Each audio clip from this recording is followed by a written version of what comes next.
deterrence. Senator Kaine, please. Thank you to the members of the commission for this work product. My colleagues have asked really good questions about important areas of nuclear deterrence. I'm going to ask a question about what I think is the most understandable and straightforward recommendation in your report. U.S. Government Cabinet Secretary should work with states and union leaders to reform and revitalize U.S. technical education and national workforce development to ensure the availability of critical skilled labor. What led the commission to make that recommendation? So thank you, Senator Kaine. So as we looked at all of the various programs, all of the various infrastructure, the modernization programs, the thing that kept coming out over and over and over is that this is so hard, this is so new, this is so complex. We don't have the workforce. You know, one particular example that we spent some time with is at one of the NNSA construction projects. They don't have electricians. You know, the shipyards don't have welders. I mean, all of these fundamental things that we used to have, we don't have them in the quantities we need them. And so it's much bigger than a DOD. It's much bigger than a DOD. This is a national problem. So we just put this out there. It's beyond our really beyond our purview to solve this, but it has to be addressed. It has to be addressed. I'm the son of an iron worker. I ran a school that taught kids to be welders and carpenters in Honduras in 1980 and 81. This recommendation is coming up again and again and again. We did an infrastructure bill. Who's going to build it? We did a manufacturing bill. Who's going to make it? We've made a commitment to try to produce subs not only for the United States, but for an AUKUS deal that I strongly support, but the shipyards we have now don't have sufficient workforce to produce on a pace for our own needs yet, much less others.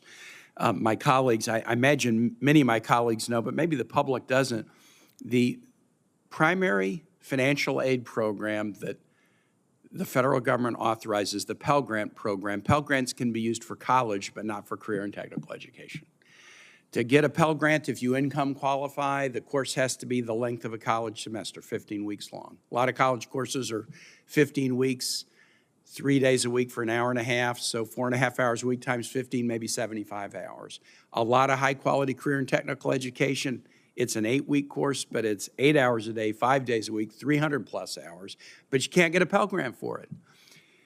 We value college education. We send the signal that we don't value career and technical education. My son, when he was an infantry commander in the Marines, he could decide that somebody in his platoon got a military tuition assistance grant, but it had to be on a college campus. If somebody said, I want $300 to pass the American Welding Society certification exam, I'm an ordnance specialist, I can pass it, he could not allow them to do that.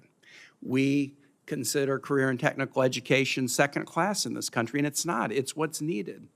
We ought to celebrate college, of course, but we ought to celebrate career and technical education. And I've had a bill, a bipartisan bill, very bipartisan bill. Many of the members of the committee are co-sponsors to finally say that Pell Grant should be able to be used for high-quality career and technical education. And I think that would be directly responsive to the recommendation you've made and that so many others have made.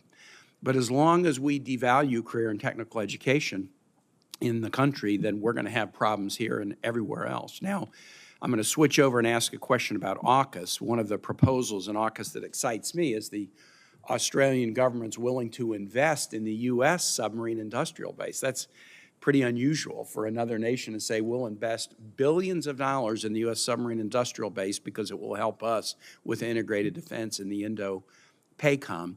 In looking in your commission's report, did you factor in the AUKUS proposal? These will be nuclear subs, but not armed with nuclear weapons. But I'm just curious, I know you talk a lot about the importance of alliances. Did you factor in the AUKUS proposal in this commission's report? So we were certainly aware of that. Our recommendation really went to the inadequacy of the capacity in our current shipyards. And, you know, I should add from a personal note, in 2014, was part of, actually, I chaired a review on the internal nuclear enterprise at DoD, and one of the things that we identified in that report in 2014 was the inadequacy of the capacity at the shipyards. It's still there, it's worse. So, I mean, I certainly welcome the AUKUS contribution, but we need more capacity in our shipyards. Great. Thank you very much. Thanks, Mr. Chair.